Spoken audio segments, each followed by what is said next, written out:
পুরুলিয়া সফরে মহিলা কমিশনের চেয়ারপারসন ডক্টর অর্চনা মজুমদার। জেলা প্রশাসনের ভূমিকা নিয়ে ক্ষোভ প্রকাশ। রাজ্যের মহিলা কমিশনের চেয়ারপারসন ডক্টর অর্চনা মজুমদার বুধবার পুরুলিয়া জেলায় এসে একাধিক গুরুত্বপূর্ণ ইস্যুতে জেলা প্রশাসন এবং স্বাস্থ্য দপ্তরের ভূমিকা নিয়ে তীব্র অসন্তোষ প্রকাশ করলেন। তার সফরের মূল উদ্দেশ্য ছিল জেলায় নারীদের নিরাপত্তা, স্বাস্থ্য ব্যবস্থা এবং সামাজিক অবস্থান সম্পর্কে পর্যালোচনা করা। সকালেই তিনি পুরুলিয়ার সার্কিট হাউসে জেলা প্রশাসনের সঙ্গে একটি উচ্চ পর্যায়ের বৈঠক করেন। বৈঠকে নারী সংক্রান্ত একাধিক গুরুত্বপূর্ণ বিষয় নিয়ে আলোচনা হয়। এর মধ্যে অন্যতম ছিল নাবালিকার বিয়ে, কিশোরীদের গর্ভধারণ, নারী নির্যাতনের ঘটনা এবং নারীদের পুনর্বাসন সংক্রান্ত সমস্যা। এরপর ডক্টর মজুমদার পুরুলিয়া দেবেন মাহাতো সদর হাসপাতালের মূল ক্যাম্পাস পরিদর্শনে যান। স্বাস্থ্য পরিকাঠামোর এমন দুরবস্থা নারীদের জন্য বিশেষভাবে বিপজ্জনক। প্রসবকালীন চিকিৎসা, গাইনি ওয়ার্ডে পরিষ্কার পরিচ্ছন্নতার অভাব, এসবই চিহ্নিত করে তিনি জেলার স্বাস্থ্য দপ্তরের ভূমিকা নিয়ে প্রশ্ন তোলেন। একই সঙ্গে কম বয়সে মেয়েদের সন্তান প্রসব এবং পালিয়ে গিয়ে বিয়ে করার প্রবণতা নিয়েও উদ্বেগ প্রকাশ করেন তিনি। পুরুলিয়ার মতো একটি গুরুত্বপূর্ণ জেলার স্বাস্থ্য প্রশাসনিক ব্যবস্থায় এ ধরনের অসন্তোষ প্রকাশ নিঃসন্দেহে প্রশাসনের কাছে একটি বড় সতর্ক সংকেত।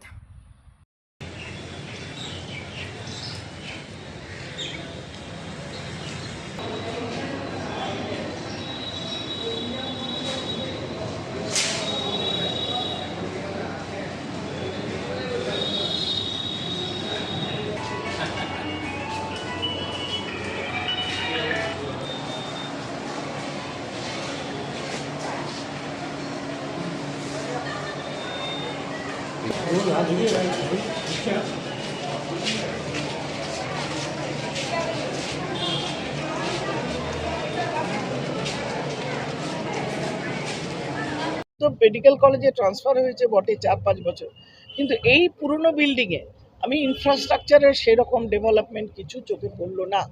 সবচেয়ে যেটা অ্যালার্মিং, যে উদ্বেগজনকভাবে শিয়ালদা স্টেশন হাওড়া স্টেশনের চেয়ে বেশি ভিড় এখানকার অ্যান্টিনাটাল ওয়ার্ডে।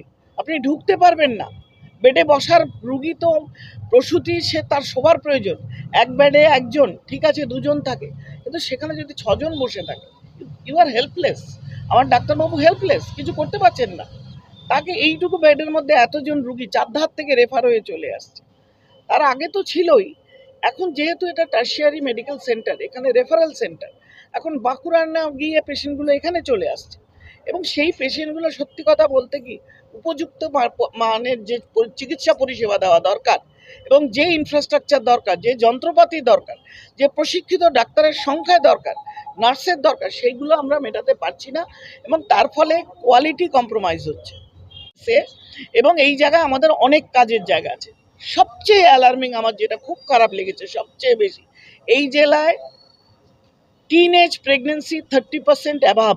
আজকের ডেটে যে ডেটাটা আমি নিলাম, আমরা চাই বাচ্চা মেয়েরা বালবিবাহ বন্ধ করাটা আমাদের একটা ন্যাশনাল প্রজেক্ট, আমরা তার উপর কাজ করছি। অথচ ন্যাশনাল রেট যেখানে 6%, 6 to 7%, এই হাসপাতালে 30%।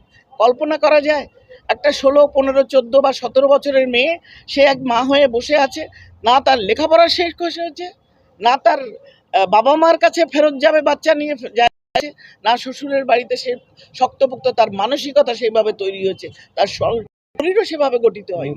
এই জায়গায় দাঁড়িয়ে মায়েদের, ওই ডাক্তারবাবু যেটা বলছেন খুব কারেক্টলি বলছেন, এই মেয়েরা হয়তো প্রথম 6-7 মাস বলেই না তারা প্রেগনেন্সি ক্যারি করছে, ভয়ে লজ্জায়, সমাজের জন্য। এই মেয়েগুলো আপনার আগামী দিনে যখন মা হবে, তাদের নিজের শরীরের গঠন তো, শারীরিক পুষ্টি তো বাদ দিন, বাচ্চাটা যে আসছে সে বাচ্চাটাও কিন্তু আন্ডার নারিশড, এবং সে বাচ্চাটা নানা ধরনের কম বয়সে কম ওজনের বাচ্চা হওয়া বা তাড়াতাড়ি বাচ্চা হওয়া বা তার অনেক অসুবিধা থাকার কথা। সেই জায়গাগুলো আমাদের সামাজিকভাবে আমাদের রাজ্যের যে শিশুরা আগামী দিনের সেই শিশুদের মান, আমি যদি 30 প্রেগনেন্সি পাই, আমি কি করতে পারি? খুব সম্ভব না। যতই